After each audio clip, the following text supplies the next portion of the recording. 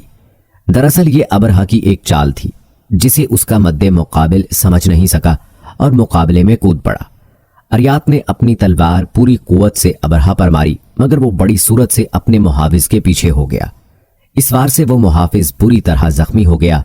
پھر اریات کے سنبھلنے سے پہلے ہی ابرہہ کے ایک دوسرے محافظ نے اچانک حملہ کر کے اریات کو موت کے گھاٹ اتار دیا۔ اسی وجہ سے ابرہہ کا نام ابرہہ اشرم یعنی بے شرم پڑ گیا تھا۔ کہتے ہیں اریات کی موت کے بعد اس کی فوج نے ابرہہ کو اپنا سردار تسلیم کر لیا اور اس طرح سے ابرہہ کا یمن پر بھی تسلط قائم ہو گیا۔ اس کی خبر جب شاہ حبشہ کو ملی تو اس کو سخت غصہ آیا اور اس نے جواب طلبی کے لیے ابرہہ کو خط لکھا۔ ابرہہ نے مکاری سے کام لیتے ہوئے اپنی حکومت اور جان بچانے کے لیے جوابی خط میں لکھا، میں آپ کا خادم ہوں، مجھے جاسوس نے اطلاع دی تھی کہ اریات سوران پر حملہ کرنے کی تیاری کر رہا ہے، اس لیے میں اس کی پیش قدمی روکنے کے لیے نکلا تھا، اور پھر حملہ کرنے میں سبقت بھی اسی نے ہی کی تھی اور یوں وہ مقابلے میں میرے ہاتھوں مارا گیا۔ میں آپ کا پرانا خادم ہوں اور ہمیشہ آپ کا خادم ہی رہوں گا۔ سوران اور یمن کی سرزمین ابھی تک آپ کے زیر تسلط ہی ہے۔ شاہ حبشہ ابرہہ کے اس جواب سے بہت خوش ہوا اور اس طرح اسے نہ صرف بادشاہ کی طرف سے معافی مل گئی تھی بلکہ یمن کی سرداری بھی اسے سونپ دی گئی۔ اور دوستو یمن کا حاکم بننے کے بعد ہی یہ واقعہ پیش آیا جو آپ نے سماعت فرمایا، اور یہی واقعہ فیل کہلایا۔ اور آپ کو یہ بھی بتاتے چلیں کہ یہ واقعہ نبی اکرم صلی اللہ علیہ وآلہ وسلم کی ولادت باسعادت سے 50 یا 55 روز پہلے محرم کے مہینے میں پیش آیا تھا۔